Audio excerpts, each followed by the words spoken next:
जय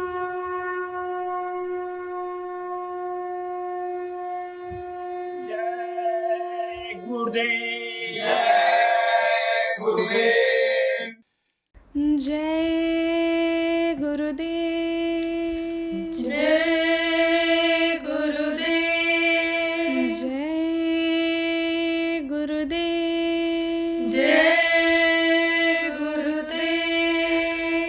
मेरी तक तक हारी नैना गुरुजी कब आओगे। मेरी तक तक हारी नैना गुरुजी कब आओगे। दर्शन कीते बहुत दिन बीते, दर्श कब लाओगे। दर्शन कीते बहुत दिन बीते, दर्श कब लाओगे। अखियाँ गुरु दर्शन की है प्यासी, अखियाँ गुरु दर्शन की है प्यासी, बिना दर्शन गुरु रहत उदासी। बिन दर्शन गुरु रहत उदासी। मोहे रात दिवस नाही चैना, गुरुजी कब आओगे।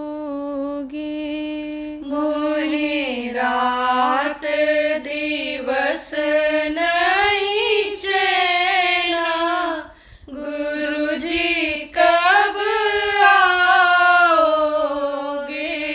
दर्शन कीते बहुत दिन बीते, दर्श कब लाओगे।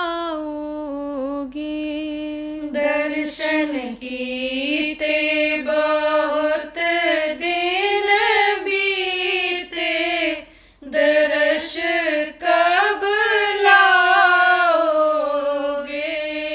याद तुम्हारी जब जब आवे, याद तुम्हारी जब जब आवे, नैना हमारी भर भर आवे। नैना हमारी भर भर आवे। मोहे दरस बिना नाही चैना, दर्श कब लाओगे। मोहे दर्श बिना नहीं चैना, दर्श कब लाओगे। दर्शन कीते बहुत दिन बीते, दर्श कब लाओगे। दर्शन कीते बहुत दिन बीते, दर्श कब लाओगे। तरस कब खाओगे। तरस कब खाओगे।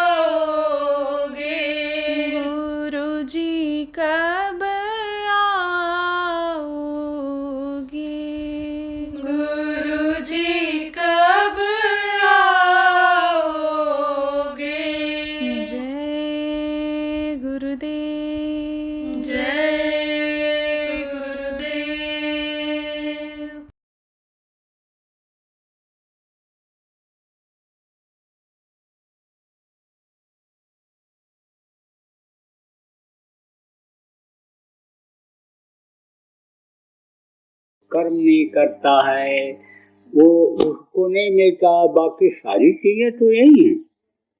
स्वर्ग और वैकुंठ भी लोग कहते हैं यही है, दुख सुख भी यही है, सब कुछ है, तो कहाँ है? जहाँ आदमी खोज रहा है वहाँ नहीं है। आप ये समझो कि किसी ने कह दिया कि तुम उसके स्थान पर चले जाओ, तुमको सुकून मिल जाएगा, शांति मिल जाएगी। पेड़ पर मत्था पटक दो, पौधे पर मत्था पटक दो, तुम देवता के मूर्ति के सामने बकरा काट कर चढ़ा दो, भैंसा काट कर चढ़ा दो, तुम्हारे घर में नोटों की बरसात होने लगेगी, तकलीफ तुम्हारी दूर हो जाएगी। अब कहने में लोग आ जाते हैं तो कहते हैं मरता क्या न करता है। जब दुखी हो जाता है आदमी, लोगों से कहता है, पूछता है, अब जिसको जैसी जानकारी होती है वैसा जब लोग बतला देते हैं, और चाहे गलत हो चाहे सही हो, तो आदमी वैसा ही कर डालता है। तो बजाय फायदे के और नुकसान हो जाता है। जीव हत्या का पाप लग जाता है। जीव हत्या करना बहुत बड़ा पाप है। इसीलिए कहा गया बलि चढ़ाना, जानवरों को मारना, काटना, ये पाप का काम है। क्योंकि जीवात्मा उसके अंदर भी रहती है। जो हमारे आप के अंदर जीवात्मा है वही जीवात्मा उसमें भी रहती है। यही जीवात्मा कौन सी? जो आपके शरीर को चला रही है, जो आपके शरीर का पालन पोषण सब करवा रही है, जीवात्मा ही मुख्य है। उसको इस बाहरी आंख से आप नहीं देख सकते हो। एक अंतर में आंख है जिसके लिए आपकी दिव्य दृष्टि, आत्मचक्षु, नेत्र जिसको कहा गया, थायराई जिसको कहा गया, सबके पास है। जब वो खुलता है, उस आंख से जब देखते हैं तब परमात्मा दिखाई पड़ता है। परमात्मा के अंश ये जीवात्मा सब दिखाई पड़ता है। पर्दा लगा है तो कैसे पता चलेगा? तो कर्मों का पर्दा लग गया। जीवों को मारा, काटा, खाया, मंदिर को गंदा बना लिया, फल का पट लिया, अंदर में भर लिया, उसका पर्दा लग गया। अब वो पर्दा अगर हट जाए, कोई जानकार मिल जाए तो हटा दे, तो अभी जीवात्मा दिखाई पड़ने लग जाए, अभी देवी देवता दिखाई पड़ने लग जाए, अभी स्वर्ग वैकुंठ जिसको कहते हो मनुष्य शरीर में अपने ही घर में दिखाई पड़ने लग जाए। घर में ही बैठ करके उसको देख सकते हो। दिन भर में कितनी बार देखो, दिन भर में कितनी बार उसको निहारो, तो आप समझो ये सब काम सब कर सकते हो। सारी चीजें यहाँ पर हैं, आपको कहीं जाने की जरूरत नहीं है। ये मनोतन जो आपको मिला है, इसका मतलब नहीं समझ पाए, अगर इसका मतलब आप समझ जाओ तो आप समझो इसी से सब कुछ आपको प्राप्त हो जाए। देखो नंगा आदमी पैदा होता है, कुछ लेकर नहीं आता, कहते हैं नंगे पैदा हुए हो, नंगे करके भेज दिए जाओगे। तो नंगे करके कैसे भेजे जाते हो? कुछ नहीं रखते, जब शमशान घाट पर भेजना होता है शरीर से सब कुछ उतार लेते हैं। नंगे पैदा हुए हो, कहते न कुछ लेकर आए हो न कुछ लेकर जाओगे। तो लेकर तो नहीं जा सकते हो, क्योंकि जिस रास्ते से ये जीवात्मा उतारी गई है उसी रास्ते से ये निकाली जाएगी। तो जब इसको देख नहीं सकते हो तो बाहर से देखने वाली आंखों से इन चीजों को कैसे ले जा सकते हो? ले तो नहीं जा सकते हो, लेकिन लेकर आए हो। क्या लेकर आए हो? 4 पदार्थ का तल के हाथ की मुट्ठी में। तलवा किसको कहते हैं? करतल। कर माने हाथ होता है, तल माने तलवा होता है। तो हाथ के तलवा में ऐसे लेकर आए, मुट्ठी में बांध कर आए। क्या कहलाए? अर्थ, धर्म, काम और मोक्ष। अर्थ किसको कहते हैं? इस मनुष्य शरीर के पाने का अर्थ समझो, मतलब समझो कि खाने पीने मौज मस्ती के लिए ये नहीं बनाया गया। देखो यही काम जो आज का इंसान कर रहा है, खाओ, बच्चा पैदा करो, दुनिया संसार से चले जाओ, यही काम देखो पशु और पक्षी भी करते हैं, तो आदमी और पशु पक्षी में अंतर क्या रह जाएगा? देवता जिस शरीर के लिए 24 घंटे तरसते हैं, नर सामान्य कौनो देही जीव चराचर जाचते, तो ये अन्य समझो मनुष्य शरीर देव दुर्लभ शरीर सबसे श्रेष्ठ शरीर कैसे माना जाएगा? अगर वही काम आदमी भी करता रहेगा तो इसका मतलब समझो कि विषय वासनाओं के लिए, खाने पीने के लिए, मौज मस्ती के लिए ये मनुष्य शरीर नहीं मिला। ये किसके लिए मिला? जीवात्मा के कल्याण के लिए मिला कि रहते रहते मनुष्य शरीर को, इस शरीर को चलाने वाली शक्ति जीवात्मा परमात्मा के अंश को उस परमात्मा तक पहुंचा दो। और अगर ये काम नहीं किया तो अंत दुखदाई, आखिर में देखो बड़ी तकलीफ होती है। मरते समय देखो हड्डी हड्डी चटकने लगती है, आंख की रोशनी खत्म हो जाती, कान से सुनाई नहीं पड़ता है, तब मरने वाला छटपटाता है, रोता है, चिल्लाता है। उस वक्त पर कोई भी मददगार नहीं होता। उस वक्त पर सारा धन दौलत रुपया पैसा पड़ा रहता है। रिश्तेदार परिवार के लोग, घर के पद पोस्ट अच्छी पाने वाले लोग, जितने भी तंदुरुस्त बेटा लड़के होते हैं सब खड़े रहते हैं। आप ये समझो कोई मदद नहीं कर सकता, बड़ी पीड़ा बड़ा दर्द। और इसी जीवात्मा को जो शरीर को चलाती है पिशाच के शरीर में बंद कर देते हैं। जब शरीर छूट जाता है तो पिशाच के शरीर में बंद करते हैं यमराज के दूत, और ले जा करके यमराज के सामने खड़ा कर देते हैं। आज तो कोई भले कहो कि जो हम करते हैं उसको कोई देख नहीं रहा, लेकिन जिसको आप नहीं देख पा रहे हो वो आपके अच्छे और बुरे सबको 24 घंटा देख रहा है। उससे कोई चीज छिपी नहीं है, उसके पास सब नोट हो रहा है, उसके कंप्यूटर में सब फिट हो रहा है, उसको आप छिपा नहीं सकते हो। जब शरीर छूटेगा और उसको जब आप देखोगे, अभी तो इन बाहरी आंखों से उसको देख नहीं सकते हो, आपकी दिव्य दृष्टि तीसरी आंख खुल जाए, देखने लग जाओ तो सब पता चल जाएगा। अब उसको खोलने वाला कोई मिला नहीं, बताने वाला नहीं मिला, आपने कोशिश नहीं किया तो कैसे देख पाओगे? लेकिन आपके क्रियाकलाप को, सबको जितना भी है सबके सब क्रियाकलाप को वो देखता रहता है बराबर, और उसके पास नोट होता रहता है। और जैसे शरीर छूटा तैसे ही यमराज का दूत ले जा करके न रगड़ते घसीटते, पत्थर पर रगड़ते हुए, भालों पर से खींचते हुए ले जाते हैं, लहू लसान खड़ा कर देते हैं। फिर तुरंत सजा बोल देता है और सजा मिलना शुरू हो जाता है। कोई कितना भी रोवे चिल्लाए गिड़गिड़ाए, लेकिन उस समय पर कोई माफी नहीं मिलती है। देखो प्रेमियों, माफी का समय मनुष्य शरीर में ही रहता है और पाप मनुष्य शरीर से ही होता है।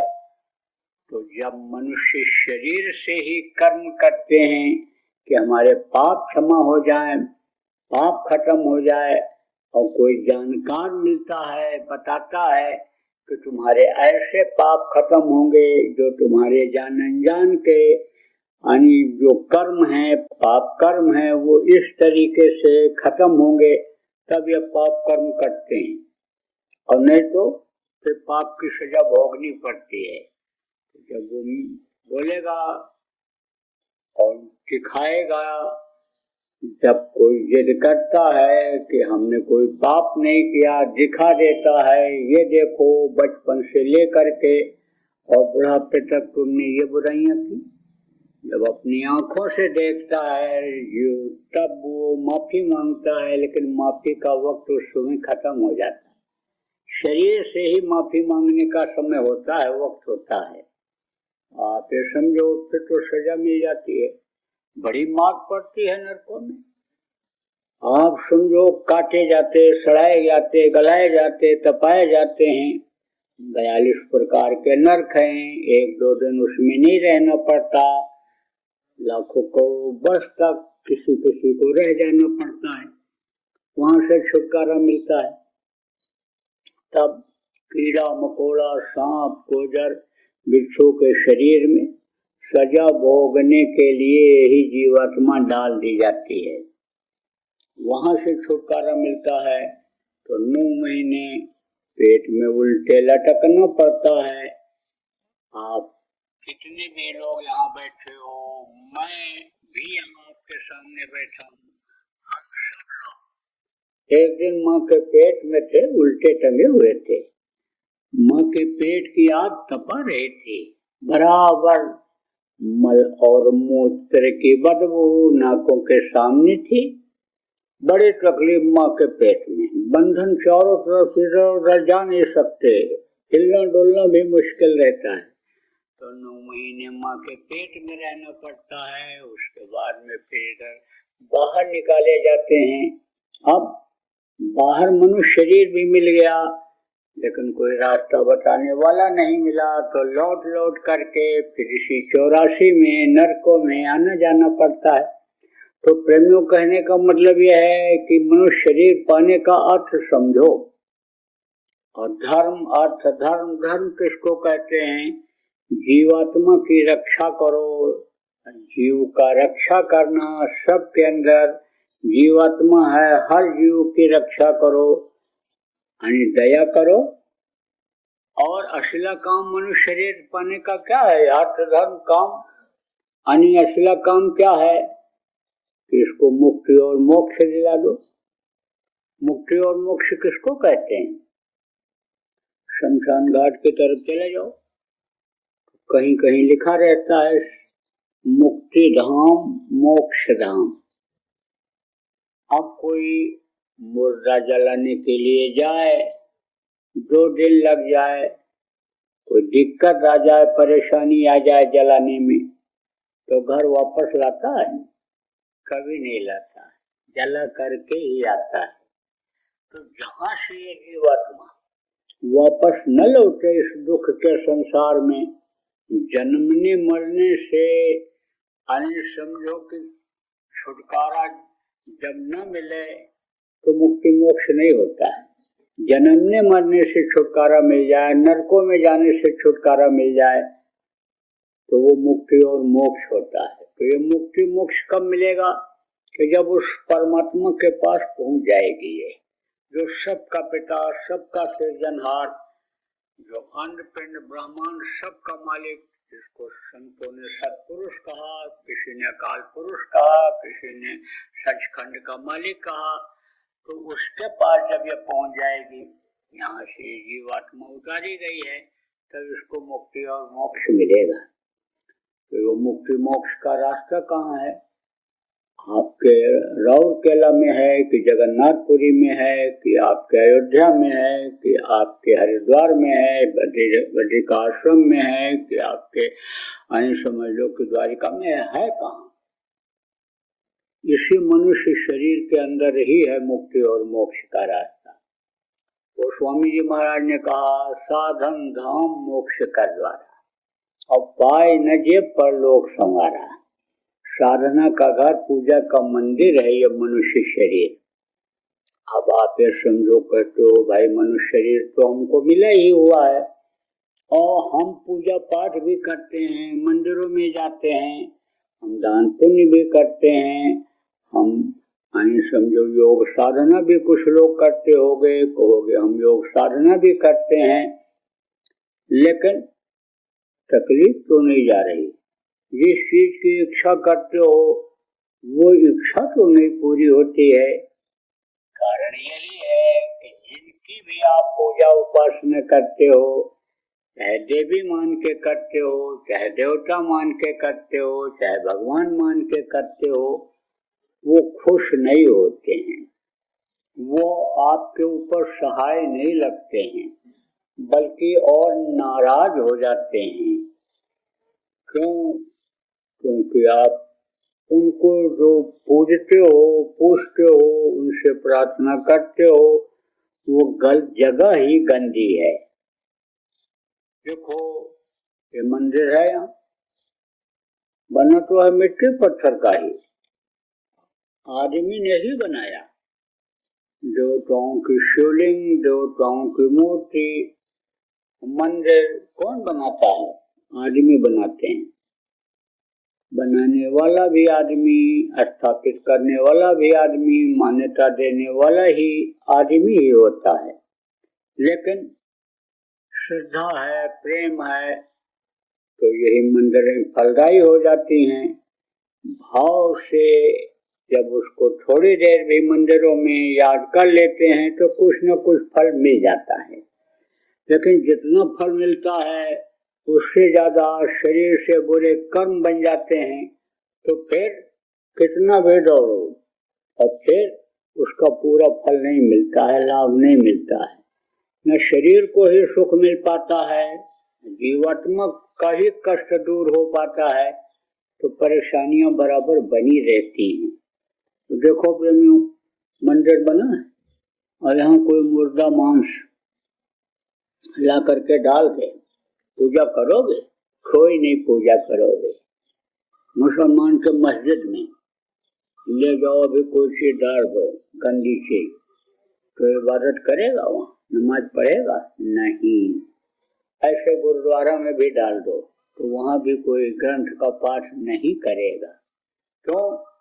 कहेंगे जगह गंदी हो गई। ऐसे ही ये मानो मंदिर को जब गंदा करके वो आवाज अंदर से निकालोगे, उसके पास तभी जाएगी वो आवाज, तो अमूमन तो वो पहुंच नहीं पाएगी, पहुंच भी जाएगी तो वो आप फिर समझो कि जैसे गंदी जगह से आप समझो गुजरते हो, कहीं जाते हो और समझो हवा चल रही है, तो हवा वही जो थोड़ी देर पहले आपको लग रही थी, खराब नहीं लग रही थी, गंदी जगह से जब जाने लगोगे तो वही हवा बदबूदार आपको गंदी हवा लगेगी।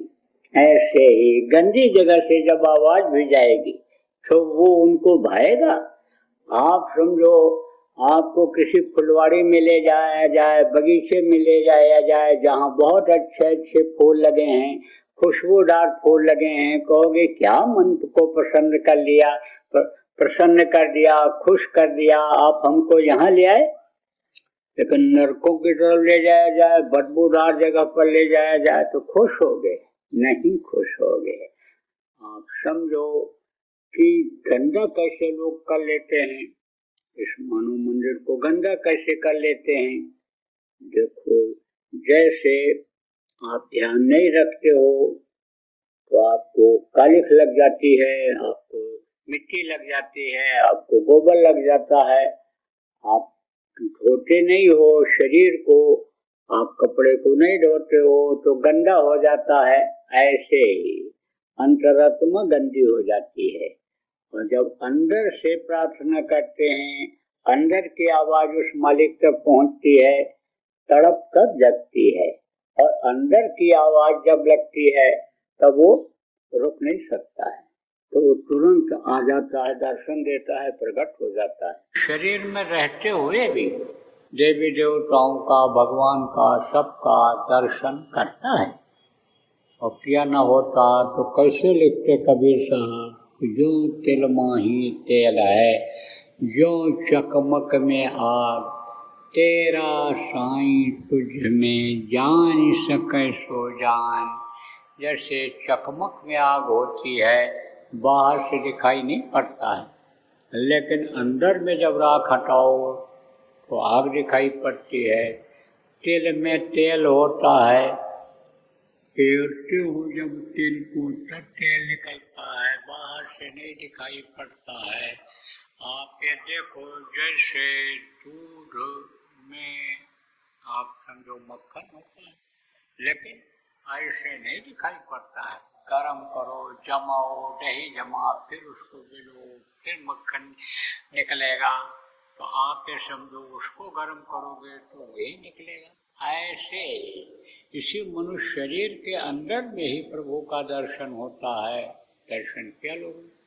मुसलमानों में जो फकीर हुए हैं पूरे फकीर, उन्होंने भी यही कहा अल्लाह अल्लाह का मज़ा मुर्शिद के महखाने में है, दोनों आलम की हकीकत एक पैमाने में है, ना खुदा मंदिर में देखा ना खुदा मस्जिद में है। और शेख जी रिंदों से पूछो दिल के आशियाने में, अगर समरथ गुरु मिल जाए जिनको उन्होंने मुर्शिद कामिल कहा है तो इसी दिल में इसी का दिखा देते हैं। गुरु घर में घर दिखलावे और दोन शब्द 5 बतलावे। तो उन्होंने कहा गुरु साहब ने कि वो गुरु होते हैं समृद्ध गुरु जो अंदर घट में ही दिखा देते हैं। तो ईसा मसीह ने भी तो कहा, आप जो पढ़े लिखे लोग, if thine eye be single thy whole body shall be full of light। उन्होंने भी कहा कोई नई चीज नहीं है, आपको मैं ये उदाहरण देकर इसलिए समझा रहा हूँ कि कुछ समझ में आपके आ जाए। आप ये न सोचो कि यह नई चीज़ बाबा लेकर कहाँ से आ गए, यह तो हमको कोई सुनाया नहीं, बताया नहीं, समझाया नहीं, तो हम इसलिए आपको उदाहरण देकर के समझा रहे हैं। तो इसी में दिखाई पड़ा। मरने के बाद हमारे गुरु महाराज कहते थे, ये इनकी तस्वीर लगी हुई है, ये कहते थे मरने के बाद न तो भगवान किसी को मिला है न मिलेगा, मिला है तो जीते जी मिला है और मिलेगा तुमको तो जीते जी मिलेगा। इसलिए खोज रही पिया निज घट में, इस घट में खोजो उस पिया को। पिया किसको कहा गया? परमेश्वर को। पति कहा यानी समझो उसको, औरतों ने मीरा राजो ये सब जो साधक हुई हैं, साधना की हैं, उसको उन्होंने कहा यही मेरे सब कुछ हैं। पिता हो, पति हो, मालिक हो, भगवान हो, जो कुछ भी हो, जब दर्शन किया उन्होंने अंदर में, तब उन्होंने कहा यही मेरे सब कुछ हैं। तब उन्होंने कहा मीरा ने कि घट घट मेरा साइया, सूनी सेज न कोई, और बलिहारी व घट का जा घट दर प्रगट होए। अंदर में जिसके जिस घट में प्रकट हो गया वो बलिहारी है, उसका घट पवित्र है जिसके अंदर वो प्रकट हो गया। लेकिन है हर घट में, हर शरीर के अंदर में है। घर घर घट घट मेरा साइया, साई का उन्होंने उसको प्रभु को साइया घट घट। तो कहने का मतलब यह है किसी शरीर के अंदर प्रभु का दर्शन हो सकता है। वो रास्ता कौन बताता है? जो जानकार होते हैं, जिनको लोगों ने समर्थ गुरु कहा, आप समझो स्पिरिचुअल मास्टर कहा गया, मुर्शिद कामिल कहा फकीरों ने। तो वो जब मिलते हैं वो कौन होते हैं? वो कोई ज़मीन फाड़ कर या आसमान तोड़ कर नहीं पैदा होते, माँ के पेट में पल करके ही बाहर आते हैं, इसी धरती पर रहते हैं, यहीं डोलते हैं, यहीं कान खाते पानी पीते हैं, लेकिन वो अपना काम पहले करते हैं। कौन सा काम? जो माँ के पेट में वादा करके आते हैं। माँ के पेट में सब लोग वादा किए थे कि प्रभु जल्दी करो, बाहर निकालो, बाहर निकालो। बाहर निकल करके हम समर्थ गुरु की खोज करेंगे, रास्ता लेकर दिन रात भजन करेंगे, आपके चरणों में लिपटे रहेंगे, कभी भी आपको नहीं भूलेंगे। प्रभु दया करो, दया करो, आप प्रभु कृपा करो, यही भांति सब तज भजन करो दिन राति। या प्रभु या मालिक सब कुछ छोड़ करके दिन रात भजन करूँगा। लेकिन बाहर आकर भरमिया बहुत उठाए पाप, बाहर आकर के शरीर से पाप उठाने लगे, उसको भूल गए। वो नहीं भूलते हैं, वो अपना काम पहले करते हैं। धाम अपने चलो भाई, पराये देश नहीं फंसना, अपने धाम जाने का, अपने घर अपने पिता पति परमेश्वर के पास जाने का काम पहले करते हैं। और जब वो वहाँ पहुँच जाते हैं उनकी ताकत आ जाती है। जैसे आप बर्फ़ के ऊपर हाथ रख दो तो आपका भी हाथ ठंडा हो जाएगा। अब कहीं भी आपको अगर सिकाई करने हैं ठंडी से तो ऐसे हाथ से ही सिकाई कर सकते हो, लेकिन हाथ दूर रहेगा तो कैसे ठंडी का पता चलेगा। गर्म करना है, हाथ को सिकाई करना है गर्मी से, तो कैसे आँख के नज़दीक नहीं ले जाओगे तो कैसे होगा। तो जब वो वहाँ पहुँच जाते हैं तो उनके अंदर वो ताकत आ जाती है और फिर उनका हुक्म होता है कि अब जाओ तुम जीवों के कल्याण का रास्ता बताओ। समय समय पर ये आते रहें हमेशा। यदा यदा ही धर्मस्य ग्लानिर्भवति भारत अभ्युत्थानमधर्मस्य तदात्मानं सृजाम्यहम्। श्रीमद् भागवत में लिखा है, अथ असो युग संध्याम दस्युप्राय सुराजा तदा नामने कल के जगतपति। जब जब हुए धर्म की हानि, उदाहरण देकर समझाता हूँ। भरा पड़ा है, लिखा हुआ भरा पड़ा हुआ है। अब आपको कोई न समझाया हो, न सुने हो, वो बात अलग है, लेकिन ये सब लिखा भरा पड़ा हुआ है कि वो समय पर आते रहते हैं। कबीर, गोस्वामी, पलटू, नानक, दादू, मीरा, हमारे गुरु महाराज जैसे संत आते रहे। बहुत लोगों को रास्ता बताया गुरु महाराज ने। किसका रास्ता? लोक बनाने का और परलोक बनाने का, दोनों रास्ता बताया। अब लोक बनाना किसको कहते हैं? कहते हो बहुत अच्छा भोजन खाते हैं, अच्छा कपड़ा पहनते हैं, बड़े अच्छे जगह पर हैं, इनको लोग इज्जत देते हैं, प्रणाम सलाम करते हैं, इनका लोक बना हुआ है। परलोक बनाना किसको कहते हैं? जहाँ पर आप रहते हो ये मृत्यु लोक है, इसके ऊपर बहुत लोक हैं, सूर्य लोक, चंद्र लोक, तारामंडल, शिवलोक, ब्रह्मा लोक, विष्णु लोक, इनके माँ आद्या का लोक, इनके पिता ईश्वर का लोक, ब्रह्म लोक, पार ब्रह्म लोक, सतलोक, अलख लोक, अगम लोक, अनामी लोक, बहुत से लोक हैं। तो उन लोकों में भी आप ये समझो कि आने जाने लग जाएगी तो उसको परलोक बनाना कहते हैं।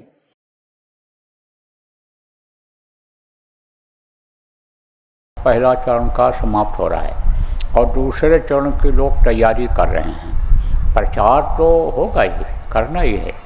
और प्रेमियों ने यह निर्णय लिया है सभी प्रदेशों के कि दूसरे चरण का जो समापन है वो उज्जैन आश्रम पर होली में किया जाएगा।